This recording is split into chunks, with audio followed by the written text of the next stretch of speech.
The US is now helping to deal with the chaos that emerged after a forceful power change in Libya. Washington wants to assist in the creation of a new Libyan army as part of its major program of training tens of thousands of foreign soldiers from across the globe. RT's Gainet Chakan now takes a look at what's in it for the US. The Pentagon's new outlook?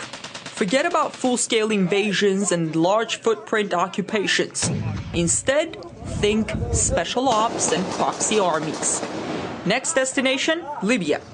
The Obama administration has received congressional approval to allocate money for a special unit, reportedly made up of some 500 people, who will train the country's forces. According to one Libyan militia commander, a team of Americans is already in the country looking for recruits. A major obstacle in their way, a vastly divided society. There isn't an army in Libya now. And the army is not going to be, because whenever you try and get militias which have allegiances to a variety of things than the national interest, so they have allegiance to a tribe or to a sect or to a religion, rather than having allegiance to the nation or to the country, you cannot build an army.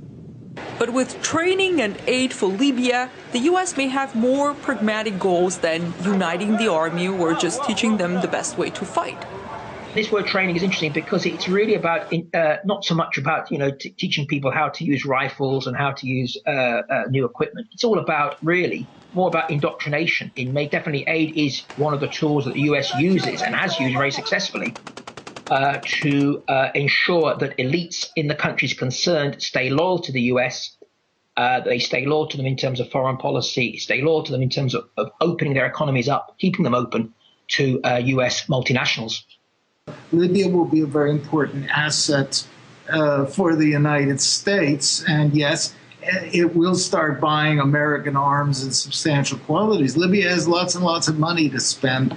According to the State Department, this year alone, the U.S. spent $6.3 billion financing foreign armies. It argues investing in foreign militaries helps build better alliances and further American interests abroad. From the point of view of the U.S. government, of course, it's very useful to have other countries' militaries integrated into the U.S. They get the training, then they get the equipment, they get the arms. It's the full package. The idea of proxy armies is not new, but America's track record of training foreign armies has hardly been flawless. You have the School of Americas, for instance, which has trained all the armies that became the torturers of Latin America. That started after World War II. I would say that training troops is, especially in the Middle East, in the case of Iraq or in Afghanistan, something of a catastrophe. It's premised on a fantasy that if the U.S. Buys the uniforms, gives them the guns, provides them the training, that somehow these will be reliable forces. You can see in the case of Afghanistan, the governments are united, the governments are partners, but the Afghan troops don't consider the Americans to be their friends. In fact, they consider them to be cultural aliens who are occupying their country. More than 50 coalition troops were killed this year alone by members of the Afghan security forces.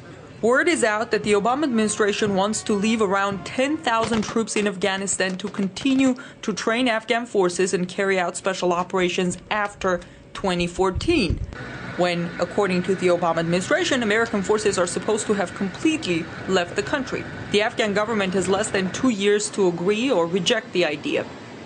The U.S. government may be looking at training armies abroad as a smart investment, sort of like outsourcing makes sense in business. It's cheaper than having U.S. troops on the ground.